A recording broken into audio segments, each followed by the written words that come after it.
오늘부터는 민수기로 넘어왔습니다. 애굽의 노예 생활에서 구원받고 나와서 시내산에서 약 1년 정도 머물렀던 이야기가 출애굽기입니다.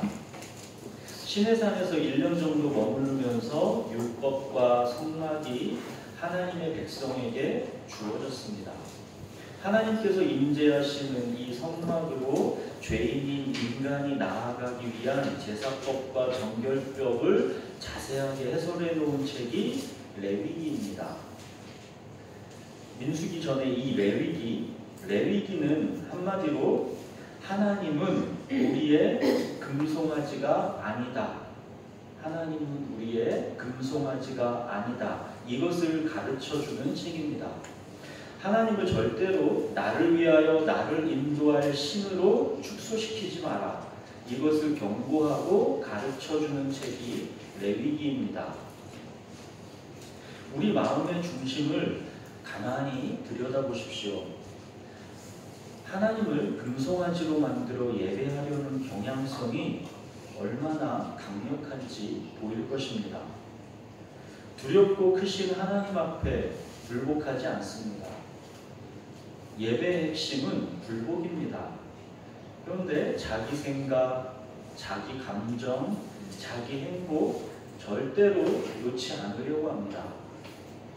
자기라는 견고한 성, 자존심이라는 그 목숨줄은 그대로 두고 하나님은 바로 그 자기가 더 안전하고 더 행복할 수 있도록 지켜주고 보호해주는 신으로 그렇게 여깁니다. 자기 보호, 자기 행복, 자기 사랑, 자기 연민, 모든 게 자기입니다. 그게 너무 단단하고 견고해서 말씀이 겉으로만 살짝 들어왔다가 다 튕겨져 나갑니다. 자기라는 단단한 바위가 이 표피층 밑에 버티고 있어서 말씀이 살아서 활력을 나타내지 못합니다. 찔러 쪼개지 못합니다. 자기라는 벽에 막혀서 자존심이라는 벽에 막혀서 말씀이 다 튕겨져 나갑니다. 배고프고 가난한 것은 참아도 고난과 박해는 참아도 자존심이 상하는 것은 못 참습니다. 그런데 그 자존심이라는 게 바로 자기입니다. 그게 바로 부인해야 할 자기, 십자가에 못 박아야 할 자기의 핵심입니다. 어찌 보면 요즘의 그리스도인은 그냥 우리는 자기와의 싸움은 사실상 포기한 것 같습니다. 어차피 싸워도 안 될 거 그냥 그 자기랑 화해하고 그 자기를 인정하고 그 자기를 남에게 피해주지 않는 선에서 최대한 행복하게 영양분을 공급해주는 것, 이것이 우리의 목표가 되는 게 아닌가 생각해 보게 됩니다. 자꾸만 계란으로 바위치기 아닐까 하는 낙심, 의심이 사실상 몰려옵니다. 사랑하는 여러분, 아무든지 예수님을 따라가고자 한다면 자기를 부인하고 자기 십자가를 지고 따라야 합니다. 예수님을 따르고자 한다면 자기 부인은 필연적으로 요구되는 자격사항입니다. 자존심이 살아있으면 절대로 예수님 따를 수 없습니다. 자존심이 죽지 않으면 절대로 예수님 따를 수 없습니다. 예수님을 따르고자 하면 종이 되어야 합니다. 휘페레테스입니다. 배 밑에서 노를 젓는 노예, 그게 휘페레테스였죠. 그게 종이라는 말의 뜻이 됐죠. 내 자존심을 지키면서 주님을 따르겠다라고 한다면 그거는 금송아지를 예배하는 것입니다. 금송아지 신앙에는 바로 이 순결한 순종, 자기 부인이 없습니다. 자기가 주인이기 때문입니다. 나를 위하여 나를 인도할 신, 이렇게 금송아지로 하나님을 여기는 것은 그래서 음행이요 간음입니다. 그래서 성경은 우상 숭배를 음행이다, 간음이다 이렇게 표현하는 것입니다. 거기에는 순결한 순종이 없기 때문입니다. 레위기 하면 앞으로 이것을 꼭 기억하십시오. 하나님은 금송아지가 아니시다. 그게 레위기입니다.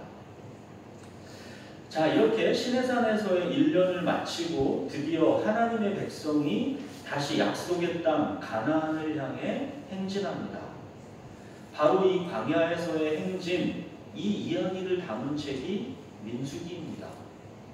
시내산에서 열흘 남짓이면 가나안 입구까지 갈 수 있는 거리인데 이스라엘 백성이 광야에서 보낸 세월은 40년입니다. 왜 열흘 남짓이면 갈 수 있는 길을 40년이나 걸렸는지, 대체 광야에서 40년간 무슨 일이 있었는지 그 이야기가 나와 있는 게 민수기입니다. 민수기의 히브리어 제목은 이 첫 구절을 따와서 광야에서입니다. 히브리어로 그 민수기 이쪽 유대인들이 부르는 제목은 광야에서입니다. 광야는 곧 우리의 삶을 얘기하기도 하죠. 우리의 삶은 광야 같은 세상을 순례하는 여정이고 우리가 사는 세상은 천국이 아니라 영적 전쟁이 끊이지 않고 징계와 연단이 반복되는 마치 광야와도 같습니다. 그래서 사실 민수기가 재밌습니다. 마치 우리의 삶의 내용이 담겨있는 것 같기 때문입니다. 광야에서 끊임없이 불평과 반역을 일삼는 이스라엘 백성들을 보면서 우리들의 모습을 발견하게 되는 것입니다. 민수기의 무대인 이 광야는 애굽과 약속의 땅 가나안의 중간 지점입니다. 애굽으로부터 이 구원받은 하나님의 백성이 아직 약속의 땅 가나안은 차지하지 못한 그 중간 지점 광야인 것이죠. 우선 민수기의 이 광야에서의 이야기를 살펴보기 전에 약속의 땅 가나안이 상징하는 게 무엇일까 한번 생각해 볼 필요가 있습니다. 애굽, 광야, 가나안 이 셋, 이게 무엇을 말합니까? 애굽 나와서 광야, 그 다음에 들어갈 가나안.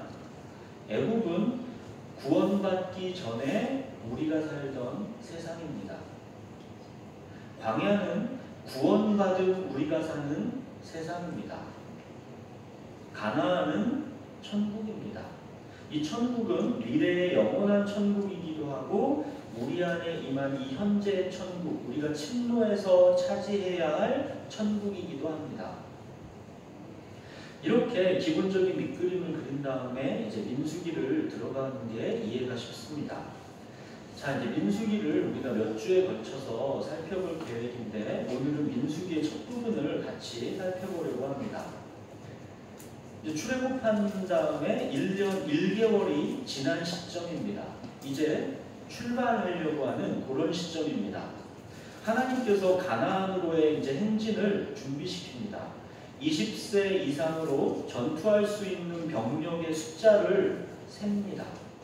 지파별로 모두 세어보니까 몇 명이었냐면 60만 명쯤 되었습니다. 가나안에서 애굽으로 내려갔던 야곱의 가족이 70명이었는데 430년의 이 애굽 생활 동안 20세 이상 남자만 60만 명, 그러니까 전체 인구가 약 200만 명 정도로 불어난 것입니다. 하나님은 이제 가나안 정복 전쟁을 위해서 이스라엘 백성을 준비시킵니다. 12지파별로 인구를 조사하고 이 진을 갖추게 한 것입니다. 전체적인 그 진의 구조가 어떻게 되느냐면 12지파가 동서남북으로 세 지파씩 이렇게 동서남북으로 그룹핑되어서 이 진이 배치되어 있습니다. 이 진을 갖춰서 행진하는 것입니다. 그리고 이 동서남북 이 진의 정중앙에는 뭐가 있을까요? 성막이죠. 성막이 있습니다. 이스라엘 백성의 이 광야 행진의 중심에는 성막이 있다는 것입니다. 이 성막을 그러면 누가 관리합니까? 레위인이 관리합니다. 오늘은 바로 이 레위인에 대한 이야기를 같이 살펴보려고 합니다. 우리 본문을 같이 한번 읽겠습니다. 민수기 1장 47절에서 54절입니다.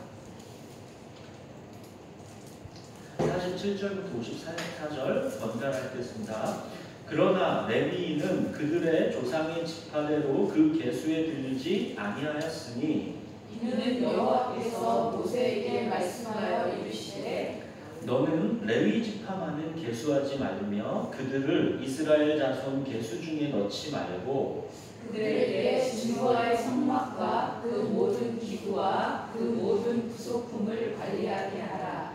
그들은 그 성막과 그 모든 기구를 운반하며 거기서 봉사하며 성막 주위에 진을 칠지며 성막을 운반할 때에는 레위인이 그것을 걷고 성막을 세울 때에는 레위인이 그것을 세울 것이요 외인이 가까이 오면 죽일지며 이스라엘 자손은 막사를 치되 그 진영별로 각각 그 진영과 분기 곁에 쓰실 것이나 레위인은 증거의 성막 사방에 진을 쳐서 이스라엘 자손의 회중에게 진노가 임하지 않게 할 것이라. 레위인은 증거의 장막에 대한 책임을 지킬지니라 하셨습니다.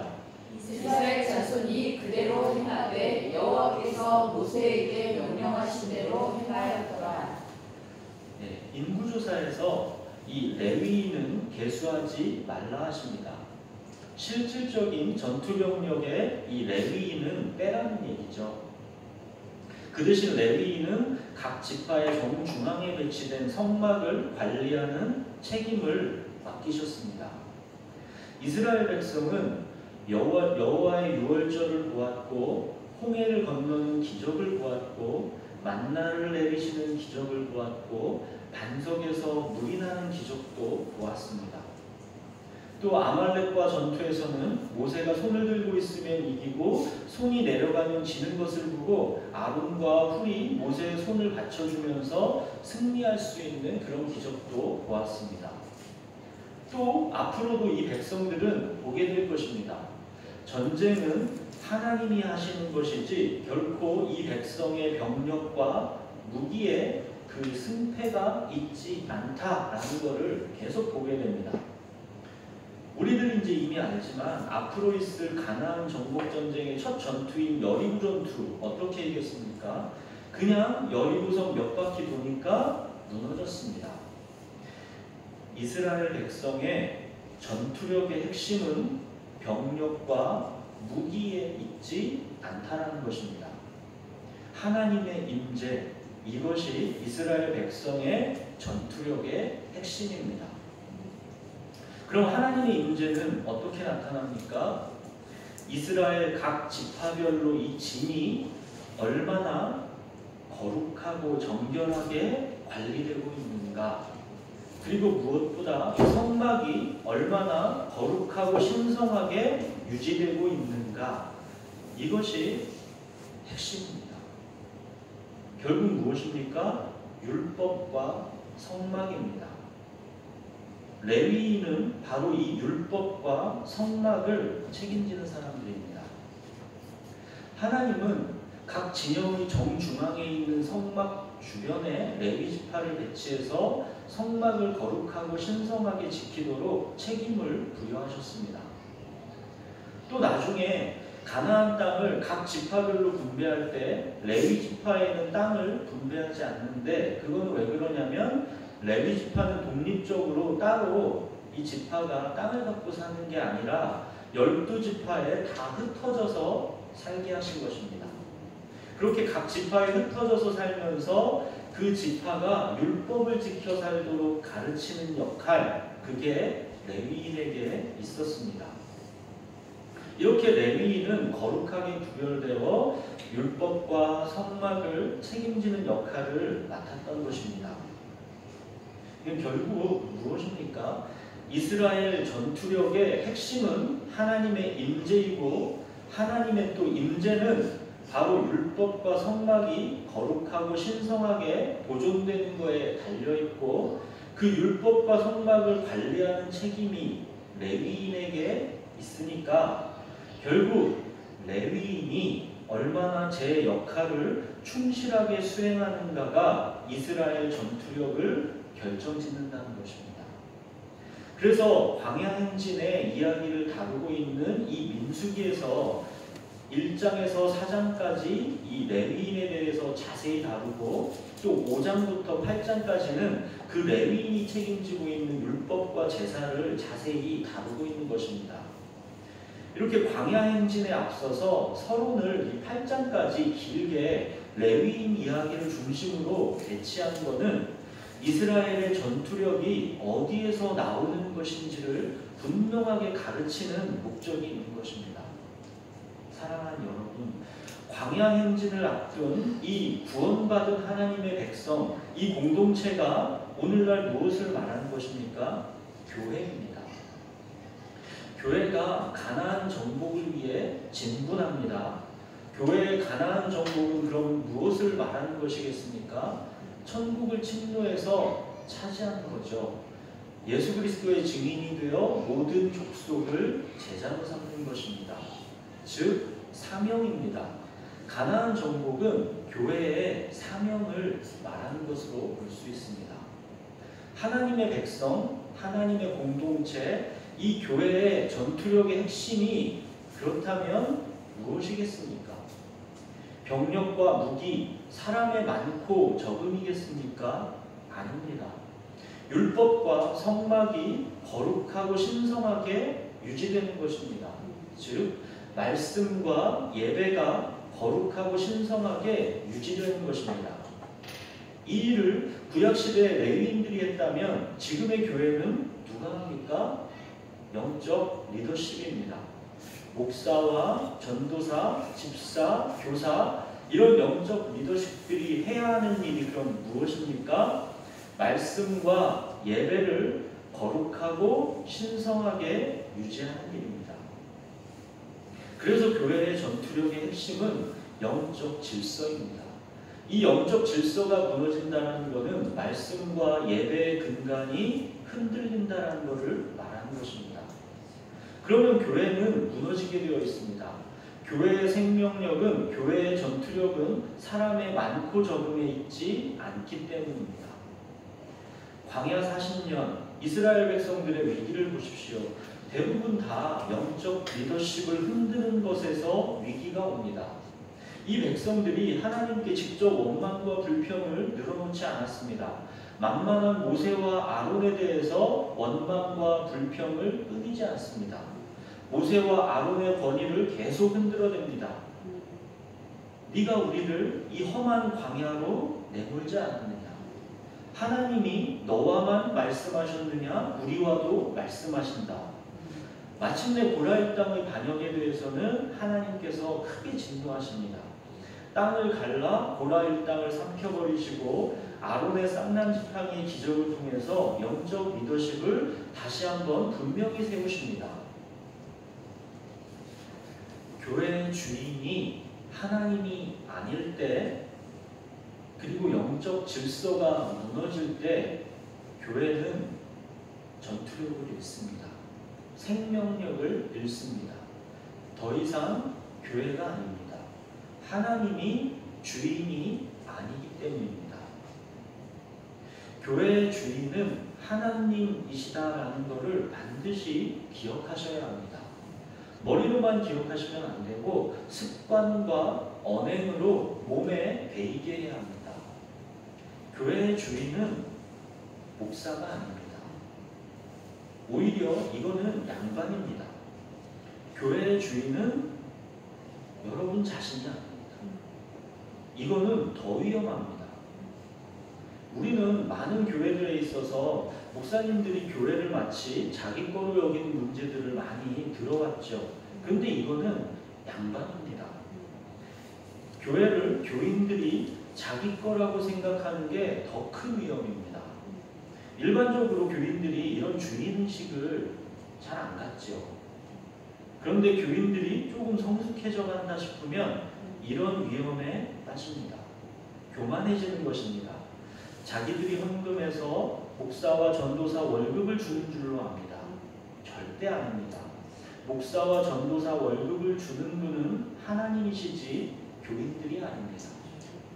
민수기에서도 16장의 이 고라일 땅의 반역, 17장에 아론의 쌍난 지팡이 기적으로 영적 리더십을 바로 세우신 다음에 이어서 18장에 레위인의 월급 얘기를 말씀하십니다. 이게 다 연결되어 있는 겁니다. 고라일 땅의 반역, 아론의 쌍난 지팡이, 레위인의 월급 이야기, 이게 쭉 이어진 것입니다. 각 지파는 모두 11조를 해야 합니다. 그 11조는 레위인의 몫입니다. 각 지파에서 이 레위인의 월급을 그럼 주는 겁니까? 아니죠. 그게 아닙니다. 각 지파는 하나님께 11조를 드리는 것이지 레위인에게 11조를 바치는 게 아닙니다. 하나님께서 레위인에게 주시는 것입니다. 우리는 좀 이상하고 낯설죠. 목사나 전도사가 월급을 받는다, 보수를 받는다, 이런 표현이 영 이상합니다. 아니요, 월급을 받는 거 맞습니다. 보수를 받는 거 맞습니다. 그런데 하나님께 받습니다. 월급을 주시는 분은 하나님이시지 교인이 아닙니다. 단순하지만 이 원리가 매우 중요합니다. 이거야말로 교회는 하나님의 것이요 하나님이 주인이시다라는 이 진리에 대한 명확한 적용이기 때문에 그렇습니다. 우리 민수기 18장 19절에서 21절을 좀 보겠습니다.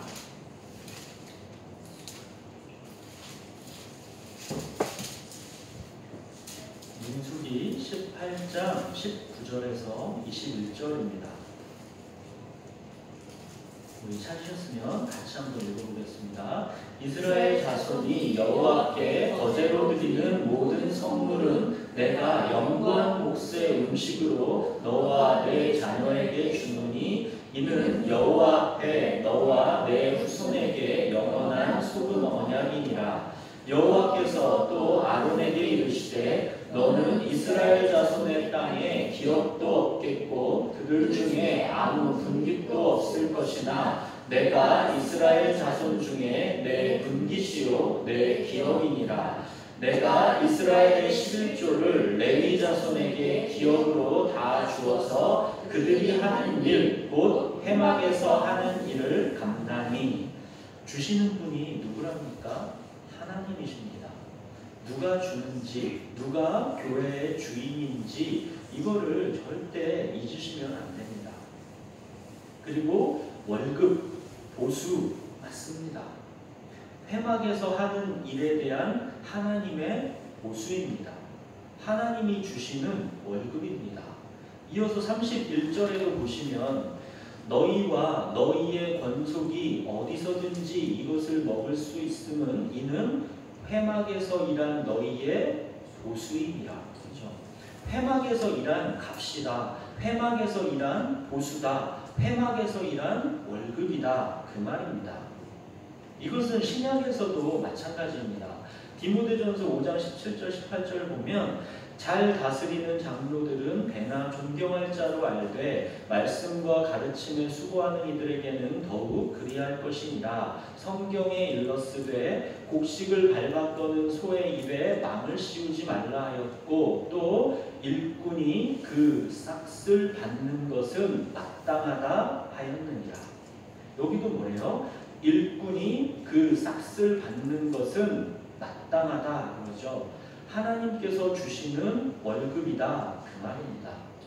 고린도전서 9장 13절 14절도 보면 성전의 일을 하는 이들은 성전에서 나는 것을 먹으며 제단에서 섬기는 이들은 제단과 함께 나누는 것을 너희가 알지 못하느냐. 이와 같이 주께서도 복음 전하는 자들이 복음으로 말미암아 살리라 명하셨느니라. 성전에서 일을 하는 자는 성전에서 이 나는 것으로 그 보수를 받는다 그 말이고, 복음을 전하고 가르치는 자들은 바로 그 복음을 전하고 가르치는 일로 보수를 받는다 그 말입니다. 사랑하는 여러분, 왜 이런 영적 질서, 레위인의 구별, 사역자들의 월급 이런 것들을 지금 말씀드리고 있을까요?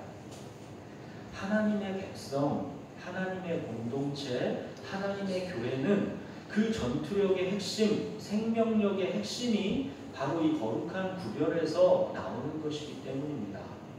그리고 그 거룩한 구별은 그 사람에게 거룩의 이유가 있지 않고 오직 주인이신 하나님께 그 이유가 있습니다.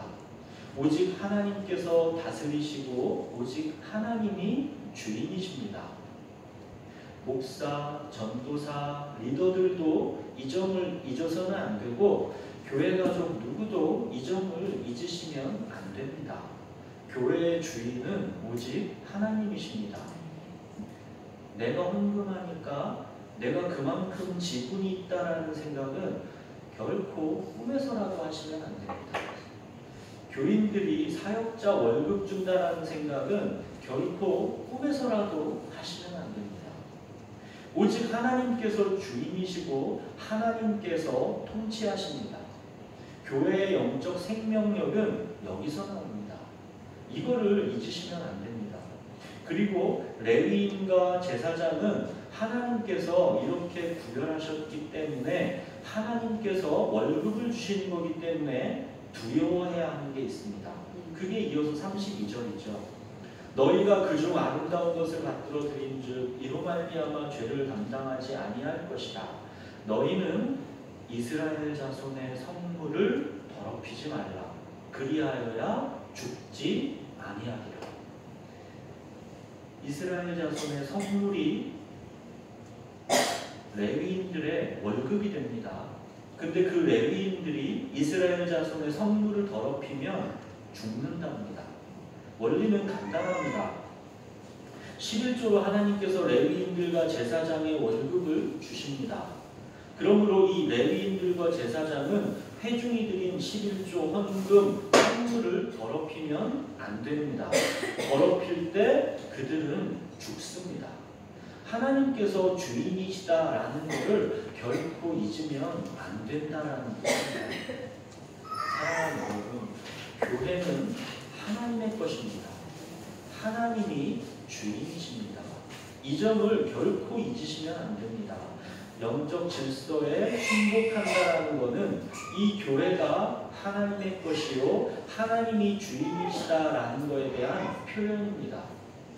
사람의 개인적 자질과 성품이 핵심이 아닙니다. 모세조차도 성막에 들어갈 수 없었다는 것을 기억해야 합니다. 영적 질서를 세우신 하나님을 믿고 하나님을 두려워하기 때문에 그 영적 질서에 순복하는 것입니다. 사랑하는 여러분, 구약시대의 전투력의 핵심은 레위인이 율법과 성막을 얼마나 거룩하고 신성하게 보존하는가 였습니다.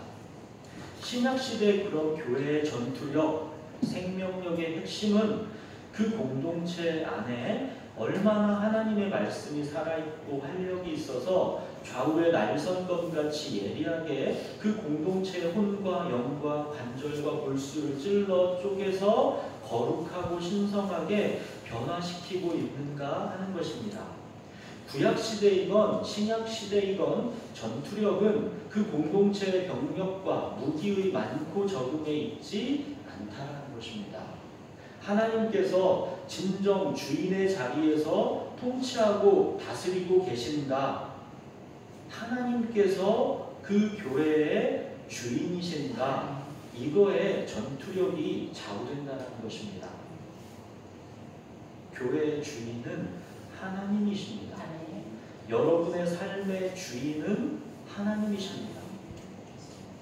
여러분 개인의 삶의 전투력과 생명력도 우리 교회의 전투력과 생명력도 여기에서 나옵니다. 하나님이 주인이십니다. 하나님께서 영원 무궁하게 다스리십니다. 이 진리 앞에 여러분의 전 존재를 다시 점검하시고 바른 위치에 정렬시키셔야 합니다. 가나안 정복을 위해서 이 광야 행진을 시작할 때 가장 먼저 해야 하는 것은 바로 이 위치 정렬입니다. 그래서 민수기 이 광야 행진의 가장 서두에 1장에서 8장까지가 이 위치 정렬 얘기를 하는 겁니다. 교회의 주인이 하나님이 아니시면 교회는 존재할 이유가 없습니다. 교회는 결코 동호회가 아닙니다. 마음 맞는 사람들 모여서 삶을 나누는 그런 공동체가 아닙니다. 교회의 주인은 오직 하나님이십니다. 이게 무너지면 교회는 그냥 끝입니다. 하나님께서 레위인을 따로 구별시켜서 성막에서 일하게 하시는 것, 하나님께서 영적 리더십을 세워 교회를 섬기게 하시는 것, 이 목적은 그 무엇보다 이거 한 가지 지키려고 하시는 겁니다. 교회의 주인은 하나님이시다. 하나님께서 왜 그럼 하필 여러 지파 중에 레위 지파를 택해서 구별해서 율법과 성막을 지키게 하셨을까요? 왜 그래요? 왜 레위 지파를 택하셔서 율법이랑 성막을 지키게 하셨습니까? 금송아지 사건 때 모세와 함께 분노해서 3,000명을 죽였던 그 지파가 레위 지파이죠. 레위 지파가 3,000명을 죽이는 데 앞장서서 하나님의 분노가 그쳤습니다.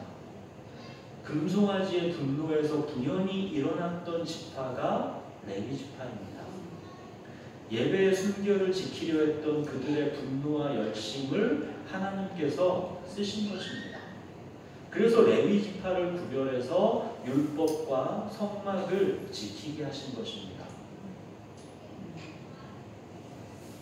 자, 모든 게 지금 금송아지랑 연결되어 있습니다. 하나님은 금송아지가 아니시다. 이게 레위기입니다. 금송아지의 분노에서 분연이 일어난 지파가 레위 지파입니다. 바로 그 레위인을 하나님은 구별해서 그러면 무슨 일을 하시려는 거겠습니까? 이스라엘 공동체가, 즉 교회가 금송아지 신앙에 물들지 않게 지키는 것, 이게 레위인의 임무입니다. 금송아지 신앙으로부터 공동체를 지켜내는 것, 이것이 레위인을 거룩하게 구별하신 하나님의 목적입니다. 영적 리더십들은 이 점을 기억해야 합니다. 교회를 금송아지 유혹에 넘어가지 않도록 지켜야 합니다. 나를 위하여 나를 인도할 신 금송아지, 하나님을 자기 행복의 도구로 삼으려는 금송아지 신앙, 여기에서 교회를 지키는 일에 쓰임받은 사람들이 영적 리더십들입니다. 말씀과 예배를 거룩하게 지켜서 금송아지 신앙에서 교회를 지켜내는 일, 이것이 영적 리더십들에게 맡겨진 일입니다. 금송아지 신앙은 교회의 주인이 하나님이 아니라 자기 자신이 되게 하기 때문입니다. 이 금송아지 신앙이 얼마나 강력한 유혹인지 우리가 알지 않습니까? 교회의 주인이 하나님이시니 바로 세워지는 게 얼마나 어려운 일인지 모릅니다. 교회의 주인은 여러분들이 아닙니다. 헌금했으니까 그에 합당한 서비스를 받는 곳, 교회가 그런 곳입니까? 교회는 그런 곳이 절대 아닙니다. 사역자들에게 모든 책임을 떠맡기지 마십시오. 여러분들은 하나님께서 주인이신 교회의 한 지체가 되어 주님의 몸을 함께 이루는 것입니다. 그래서 머리이신 예수 그리스도의 명령에 함께 순종하는 것입니다. 이게 교회입니다. 바로 이 교회의 정체성을 흔들리지 않도록 계속 지켜가고 가르쳐야 하는 게 레위인의 역할이고 영적 리더십들의 역할입니다. 셀리더들께서 셀모임하면 이거를 가장 염두에 두고 지켜내야 되는 겁니다. 셀 식구들이 삶의 현장에서 금송아지 신앙으로 유혹되어 무너지고 있는지 그런 부분을 셀 리더들은 바로 세워주고 셀은 그 부분을 같이 나누면서 서로가 서로에게 이 금송아지 신앙에서 물들지 않도록 격려해주고 위로해주고 세워져 가는 것입니다. 교회는 영적 리더십들을 위해 그래서 기도하고 그들에게 순복해야 합니다. 그래야 하나님의 뜻이 바로 서게 되고 교회의 주인이 진정 하나님이 되셔서 하나님의 일을 하나님께서 하실 수 있게 됩니다. 교회의 전투력, 생명력은 바로 영적 질서가 건강하게 세워지는 것에서 나온다는 것을 꼭 기억하시기 바랍니다. 이 영적 질서가 세워져야 비로소 교회는 가나안 정복을 위해서 행군을 시작할 수 있습니다. 그래서 민수기 1장에서 8장까지 이 광야 행군에 앞서서 이렇게 길게 준비시키는 것입니다. 교회가 금송아지 신앙에 물들면 교회는 더 이상 존재할 이유가 없습니다. 그거는 교회가 아니기 때문입니다. 자기 부인이 없는 기독교, 그게 금송아지 신앙입니다. 자존심이 자기의 주인인 기독교, 그게 금송아지 신앙입니다. 나를 위하여 나를 인도할 신 금송아지, 이거는 다른 게 아닙니다. 자기가 주인이 되는 거, 내가 다 버려도 내 자존심은 못 버리겠다라는 거, 그래서 그런 나를 인도하고 나를 하나님께서 지켜달라는 거, 이게 금송아지 신앙입니다. 교회의 영적 리더십들은 바로 이 금송아지 신앙에서 교회를 지켜내는 것을 사명으로 여기셔야 합니다. 우리 기도하겠습니다.